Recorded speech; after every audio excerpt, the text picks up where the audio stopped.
Dobar dan, dobrodošli u recepturu. Danas pravim savršeno fine kremšnite po zaista najboljem receptu od svih koje sam probala. Napravljene na ovaj način uvijek će vam ispasti predivnog okusa, mekane i prozračne, te besprijekornog izgleda koji će oduševiti ukućane i goste. Prvo treba razvaljati lisnato tijesto. Uzela sam pakiranje od 500 g s tijestom koje je podijeljeno na dvije polovice od 250 g.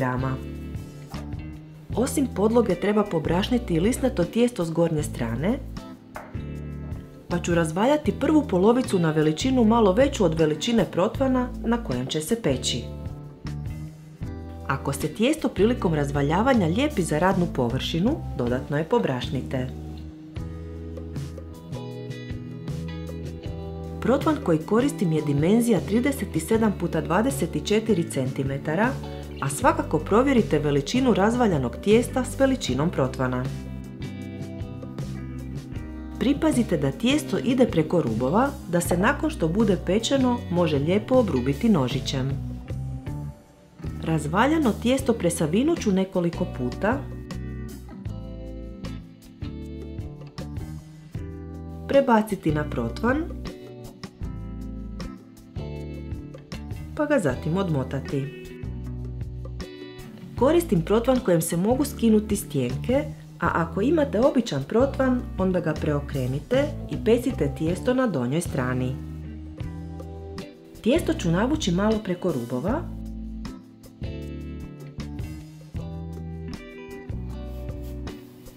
potupkati prstima kako bi nakon pečenja dobilo ljepši oblik, te izbosti vilicom da se previše ne digne.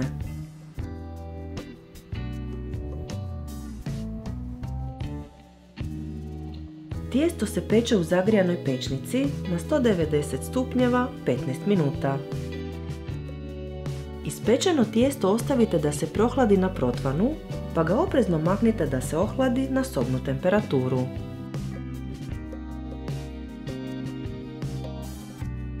Na isti način ćemo razvaljati i drugu polovicu lisnatog tijesta,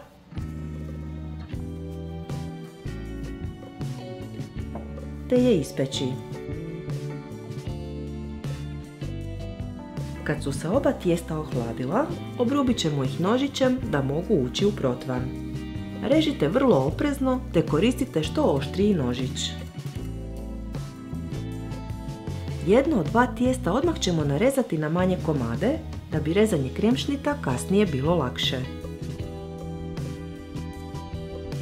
Ja ih režem na dimenzije 8x8 cm, a prema želji možete i drugačije.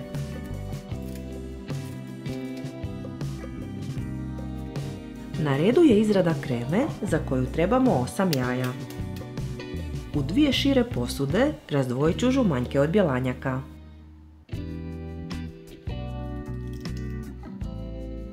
Za kremu je potrebno 400 g šećera, od čega pola dodajemo u žumanjke,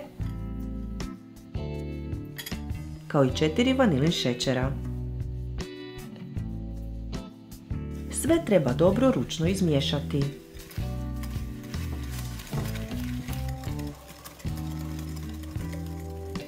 Potrebna nam je ukupno 1,5 litre mlijeka, od čega ću u žutu smjesu odvaditi oko pola litre ili 5 kutlača, pa dobro promiješati. Na kraju dodajemo i 150 g oštrog brašna, kao i 250 g gustina, odnosno škrobnog brašna. Sve ću dobro izmiješati pjenjačom da nema grudica.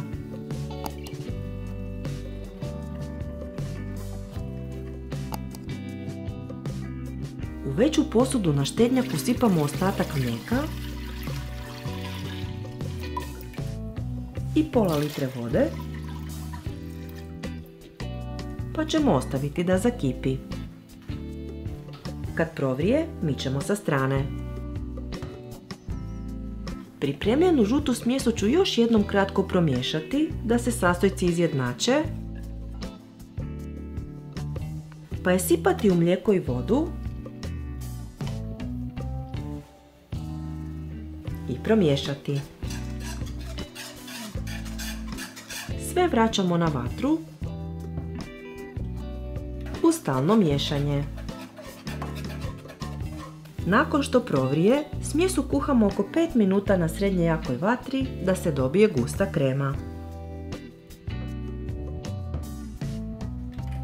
Odmah ćemo izraditi i bjelanjke. Kratko ih miksamo, pa dodajemo prstohvat soli, te postupno u više puta ubacujemo ostatak šećera.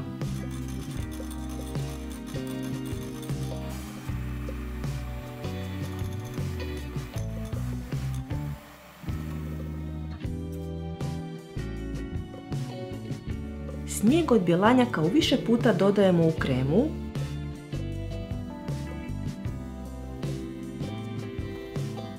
i svaki puta ćemo ga lagano ručno umiješati.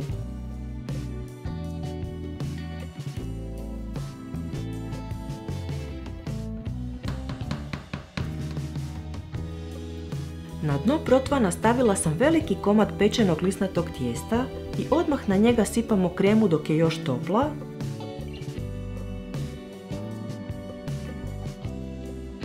pa ćemo je lagano zagladiti.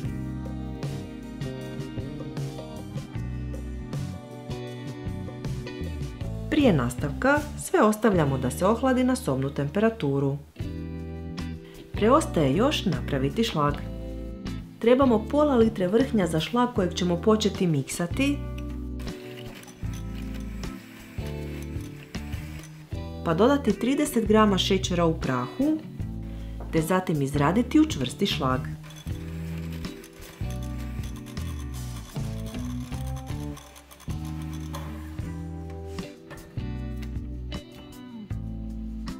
Šlag ćemo staviti na žutu kremu, pa ga lijepo rasporediti i zagladiti.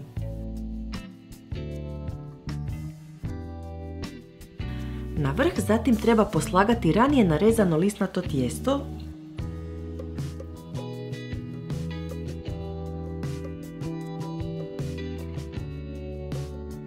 i staviti kremšnite u frižider preko noći da se dobro ohlade.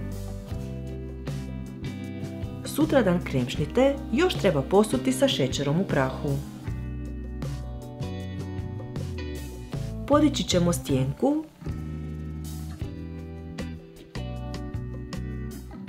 narezati ih i spremne su za posluživanje. Ako vam se dopao ovaj video, dajte nam like i ostavite komentar, te ne zaboravite zapratiti naš kanal i stisnuti zvonce kako bi dobili obavijesti o novim receptima. Sve naše recepte možete naći i na web stranici receptura.com. Bye!